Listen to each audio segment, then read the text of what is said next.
네, 안녕하세요. 구현 타이쿤 시청자 여러분, 오늘은 제가 책을 몇 권 소개하는 시간을 갖겠습니다. 첫 번째 책은 양승훈 교수가 쓴 울산 디스토피아라는 책인데요. 울산은 1969년 전후에 현대자동차, 현대중공업, 또 석유화학 기업들이 들어서게 되면서 본격적으로 우리나라 중화학공업의 중심이 되었는데요. 이제 울산의 역사는 어떻게 보면 한국 산업의 발전 역사와 같기 때문에 매우 자랑스럽고 화려합니다. 사실은 이 책은 한국 중화학공업의 발전이라는 화려한 면보다는 노동운동을 중심으로 울산을 설명하고 있는데요. 울산의 노동운동의 역사는 한 3번 정도의 분기점이 있었습니다. 첫 번째 분기점이 1987년 민주화 운동이고, 두 번째 분기점이 1998년 IMF 위기고, 세 번째 분기점이 2014년경의 중화학산업, 특히 조선산업의 구조조정이었습니다. 그래서 이 세 단계를 거치면서 노동운동이 어떻게 변화해 왔느냐, 이게 이제 이 책에서 주로 설명하는 것인데, 첫째, 노동운동이 소위 노동상권이 가능해졌다. 그 얘기는 뭐냐면 파업이 가능해졌다는 얘기거든요. 그렇게 되면서 임금이 몇 년 동안 계속해서 2자리 숫자로 올랐거든요. 그러면 자, 기업이 이렇게 급격하게 상승하는 임금 인상에 어떻게 대처하겠습니까? 그거는 자동화겠죠. 설비 투자겠죠. 사실 우리나라 기업들이 1990년대에 굉장한 설비 투자를 합니다. 자동화를 합니다. 그 다음에 이제 두 번째 노동시장에 준 충격은 1997년에 IMF로 인한 구조조정 압력입니다. 그때 근로자들이 갖게 된 생각은, 야, 우리가 잘릴 수 있구나, 이런 생각을 하게 된 거고, 그때 가진 생각이 있을 때 더 벌자, 다시 말하면 임금 극대화라는 목표를 가지게 되었습니다. 그리고 이제 자동차 산업은 비교적 호황이었기 때문에 더 이상의 구조조정은 없었지만, 사실은 2012년에서 15년 사이에, 즉 세계금융위기 이후에 세계적으로 원유가 부진해지고 중화학산업이 구조조정을 하면서 2014년에 현대중공업이 다시 한번 구조조정을 하게 됩니다. 그렇게 돼서 1987년부터 지금까지 몇십 년 동안의 노동운동은 한 3번 정도의 분기점을, 정기점을 마련했습니다만은 그 결과가 뭐냐? 한마디로 말하면은 정규직 중심의 고용 안정과 임금 극대화입니다. 그러면 이 책에서는 정규직을 뭐라고 했냐면은 과로안 근로자라고 하고 있습니다. 과로안 근로자. 그러면 과로안이 누구냐? 그게 뭐냐면 자동차로 말하면 1980년대, 90년대 고용된 근로자, 남성 근로자, 정규직 근로자, 그 세 가지가 과로한 근로자고, 과로박 근로자, 임시직, 여성, 이런 사람들은 그 혜택을 못 받는 거죠. 그래서 지난 1990년 이후 35년 동안의 울산에서의 노동운동의 결과는 정규직과 비정규직, 대기업과 중소기업이라는 이중 구조, 어떻게 보면 복합 이중 구조죠. 즉 원청기업과 하청기업, 정규직과 비정규직이라는 2x2 매트릭스가 될 텐데, 그 중에서 결국은 노동운동의 혜택을 본 사람은 원청기업의 정규직만 혜택을 본 건데, 울산에는 예를 들면 현대자동차의 근로자가 5만 명이면은 부품 소재 회사들은 16만 명인가 그렇게 돼 있거든요. 통계가. 그렇기 때문에 결국은 우리나라 노동운동은 소수의 정규직을 보호하고 그 사람들의 임금을 극대화시키고 그 사람들의 고용 안정을 달성하면서 다수의 근로자에게는 그런 혜택이 주어지지 않는 그런 이중구조를 가지게 된 것이죠. 그래서 그 부분을 이 책이 아주 잘 설명하고 있습니다. 그 중에서도 특히 현대자동차 이야기가 책의 아주 재밌는 분야가 되겠는데요. 그러면 현대자동차가 과연 어떻게 해서, 어떻게 보면은 투쟁적인 그러한 노동조합이 있음에도 불구하고 현대자동차가 어떻게 세계 3대 자동차 기업이 됐느냐 하는 것을 이 책이 아주 잘 설명하고 있습니다. 어떻게 했느냐, 현대자동차는 한마디로 말하면 강성 노동조합을 고립시키고 그 영향을 최소화하는 방식으로 경영을 했던 겁니다. 방법은 한 5가지 정도가 되겠는데요. 하나는 자동화죠. 로봇의 도입이죠. 그 다음에 두 번째는 모듈화입니다. 그럼 모듈화라는 게 뭐냐면은 부품을 납품회사에서 다 조립해가지고 갖고 오는 거거든요. 그러면은 모듈화는 현대자동차 생산 라인에서의 일은 굉장히 단순하게 만들어주고, 실제로는 하청회사의 노동력을 이용하는 거기 때문에 싼 노동력을 활용하는 거죠. 그리고 그렇게 함으로써 세 번째는 현대자동차의 공장 근로자, 라인 근로자들에게서 스킬이 그렇게 필요 없게 만든 겁니다. 굉장히 이상한 말인데 비숙련 노동자도 현대자동차 라인에서 일할 수 있게 만든 겁니다. 이건 굉장히 재밌는 현상입니다. 그리고 네 번째는 공장을 일부 해외에 이전해서 많은 해외 공장들이 울산 공장보다 더 효율적이라고 합니다. 그리고 또 하나는 연구개발과 디자인 등에 대한 투자를 확대한 것인데요. 이 책에서는 연구개발과 디자인에 대한 투자를 확대하다 보니 그러한 전문 인력들, R&D 인력들은 수도권에 다 집중해 있기 때문에 2013년경부터 경기도 남양에 있는 연구소로 이제 많이 이동하게 되는데, 그 부분이 이 책에서 이 저자가 주장하는 울산의 공동화 내지는 울산이 제조업의 두뇌가 빠진 몸뚱아리가 되었다라고 강조하는 부분이 되겠습니다. 물론 이 부분은 현대자동차 전체로 보면은 그 연구나 디자인 활동이 어디에 위치하느냐의 문제이기 때문에 자동차 자체로는 큰 경쟁력의 변화를 가져온 것은 아니고, 오히려 어떻게 보면은 인력이 있는 곳으로 그러한 활동을 이동한 것에 불과하겠지만, 울산이라는 공업도시의 입장에서 보면은 결국 두뇌가 빠졌다 라는 얘기를 할 수가 있는 것이죠. 그래서 울산은 머리가 없는 몸뚱아리만 있는 산업기지가 아니고 생산기지로서 전락했다라는 주장을 이 저자는 하고 있는 겁니다. 현재 한국의 제조업이 당면한 과제를, 특히 노동시장 현장과 기업들이 이에 어떻게 대응했냐 하는 걸 중심으로 아주 잘 설명하고 있는 재미있는 책입니다.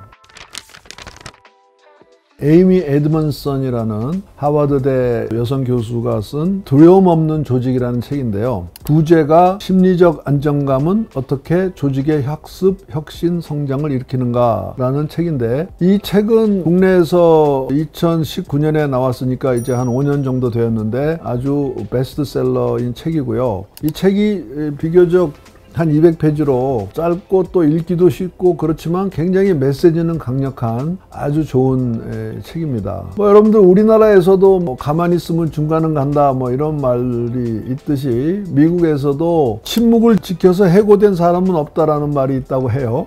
침묵을 지켜서 해고된 사람이 없다. 그 얘기는 뭐냐면, 결국 미국 같은 나라에서도 임직원들이 조직에 문제가 있을 때 말하지 않는 분위기가 팽배해 있다는 거거든요. 질문을 하지 않고 문제를 제기하지 않는 이러한 현상은 아마 어느 나라에서든지 다 있는 현상인 것 같습니다. 그런데 이제 이 책의 주장을 정리해 보겠습니다. 첫째, 언로가 막혀 있는 조직, 즉 스피크업 할 수 없는 조직은 학습, 혁신과 성장을 제대로 할 수 없다. 둘째로, 소통이 되고 대화가 되는 조직이 되려면 심리적인 안정감이 있어야 된다. 심리적인 안정감이 있는 조직이 두려움 없는 조직이다. 셋째, 두려움 없는 조직이 되기 위한 조건은 무엇이냐? 리더가 토대를 만들고 직원의 참여를 유도하며 생산적인 반응이 나오도록 해야 된다. 네 번째는, 생산적인 반응이란 실패에 대한 조직의 대응을 말하는데, 창조적인 실패에 대해서 업적을 인정하고 심지어는 축하까지 해줘야 된다. 다섯 번째, 심리적 안정감이 있는 조직을 만드는 데는 리더의 역할이 절대적이다. 리더에게는 상황적인 겸손함과 적극적인 질문, 그리고 적절한 구조와 절차 만들기가 필요하다. 지금부터는 이미테이터가 아니고 이노베이터가 된다고 하는데, 그러려면은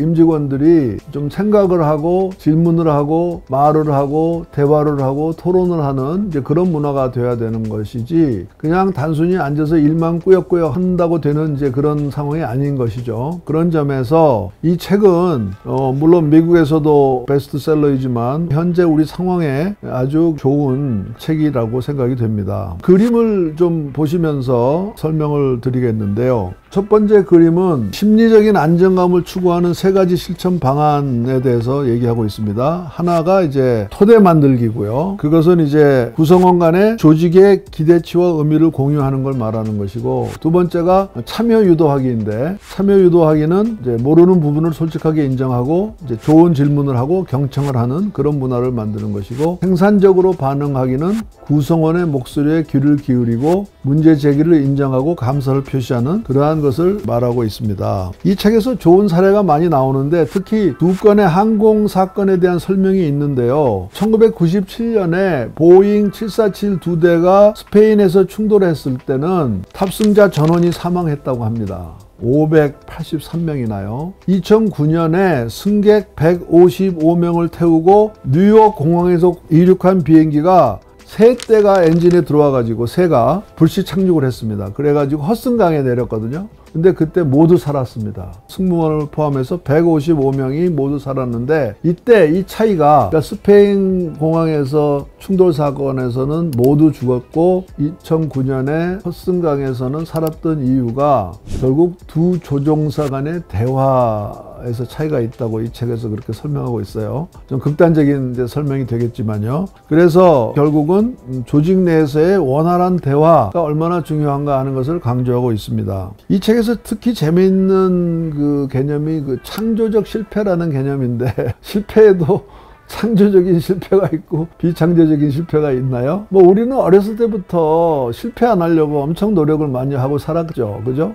시험 문제 틀리면 맨날 야단 맞고 100점 맞아야 되고 그래서 이렇게 어렸을 때부터 실패하지 않으려는 문화에서 자란 사람들에게 창조적 실패라는 개념은 굉장히 생소한데요. 그러면 창조적 실패는 뭐고 비창조적인 실패는 뭔지 이 책에서 제시하는 그림을 가지고 한번 보겠습니다. 책에서 실패가 세 가지가 나와 있는데요. 하나가 첫 번째는 예방 가능한 실패인데 이거는 그야말로 규정을 안 지키고 제대로 대처를 안 해가지고 예를 들면 안전규정 같은 걸 안 지킨다든가 그런 걸 통해서 사고 나는 것이 예방 가능한 실패로서 이거는 뭐 용서의 여지가 없는 거죠. 두 번째 실패를 복합적 실패라고 하는데 이거는 예기치 못한 여러 가지 요소가 복합적으로 작용해서 결과적으로 잘못된 경우를 말하는데 이것은 어떻게 보면 좀 불가피한 그러한 실패라고 볼 수도 있고요. 세 번째 창조적 실패라는 것이 뭐냐 이게 중요한데 이것은 결국 도전을 하고 리스크 테이킹을 해서 위험을 감수했는데 그 위험의 감수의 결과로 실패하는 경우를 말합니다. 그래서 의도적인 리스크 테이킹 그리고 그로 인한 실패 이거를 이제 이 책에서는 이제 창조적 실패라고 부르고 있는데 예를 들면 많은 연구 개발 여기에 해당하는 거겠죠. 뭐 신제품 개발이라든가 신약 개발이라든가 이런 건 사실 많이 실패하거든요. 근데 이런 실패는 많이 해야 된다는 거죠. 야, 우리 조직이 이제 실패를 용인하는 조직이 돼야 되겠다. 근데 요 개념을 조금 활용하면 어떻게 하면은 창조적인 실패를 용인하는 조직이 되느냐 하는 점도 좀 흥미가 있을 것 같습니다. 그리고 이제 좋은 내용이 많이 있어서 다 설명할 수는 없지만은 이런 얘기를 하고 있습니다. 새로운 리더십이 필요하다. 기존의 리더십은 뭐 이런 거라는 거죠. 예를 들면 나는 정답을 갖고 있다. 지시를 하고 직원은 이를 수행하는 역할만 한다. 또 직원의 성과를 평가한다. 이게 이제 전통적인 리더십인데 새로운 리더십은 뭐냐? 리더는 방향을 정하지만 직원의 의견을 수렴하여 전략을 수립한다. 지속적인 학습 환경을 조성한다. 지식과 통찰력으로 회사에 기여한다. 이런 것이 새로운 리더십이고 두려움 없는 조직을 만드는 방법이다. 라고 이 책은 설명하고 있습니다. 이 책에서 제시하는 그림이 많지만 그 중에 하나만 더 소개해 드리면은 그러면 심리적인 안정감만 높으면은 그 조직이 잘 되는 거냐? 그건 아니다라는 겁니다. 심리적인 안정감 플러스 높은 업무 수행 기준이 있어야 된다는 겁니다. 업무 수행 기준은 높고 그러면서 심리적인 안정감이 있어야 그러한 조직이 성과를 만드는 조직이 된다는 겁니다. 만약에 심리적인 안정감만 있고 낮은 업무 수행을 하는 조직이 된다면 이거는 현실에 안주하는 조직이 되는 것이고 반대로 업무 수행 기준은 엄청 높은데 심리적인 안정감이 없는 조직은 그야말로 이 책에서 말하는 두려움이 만연한 조직이 되는 거거든요. 그런 점에서 이상적인 두려움 없는 조직은 뭐냐? 심리적인 안정감이 있으면서 동시에 높은 업무 수행 목표가 있는 그러한 조직이 이상적인 조직이라고 보는 것이고 그런 점에서 우리나라가 지금 어떻게 보면 창업 정신이 많이 약화되고 현실에 안주하는 그런 조직이 많아지는 현재 우리의 엄중한 상황이라고 생각이 돼서 여러 경영 리더들이 여러분들이 이 책을 다시 한번 읽고 어떻게 하면은 성과도 높고 심리적인 안정감이 있는 그러한 두려움 없는 조직이 될 것인지 다시 한번 생각하는 그런 계기가 되었으면 좋겠습니다. 저희가 이 책을 선정한 기준은 현재 우리나라 상황 특히 우리 기업이 당면한 여러 가지 도전에 도움이 될 수 있는 그런 책들을 선정했거든요. 그런 점에서 여러분들이 이번에 휴가 가실 때 적어도 책 한 권씩은 백에 넣으셔가지고 여가 있으실 때 좀 읽으시면서 좀 우리의 현실에 대한 인식을 좀 함과 동시에 이러한 여러 가지 도전을 어떻게 타개해 나갈 것인가를 생각을 좀 하시면은 저희도 굉장히 보람이 있겠습니다. 감사합니다.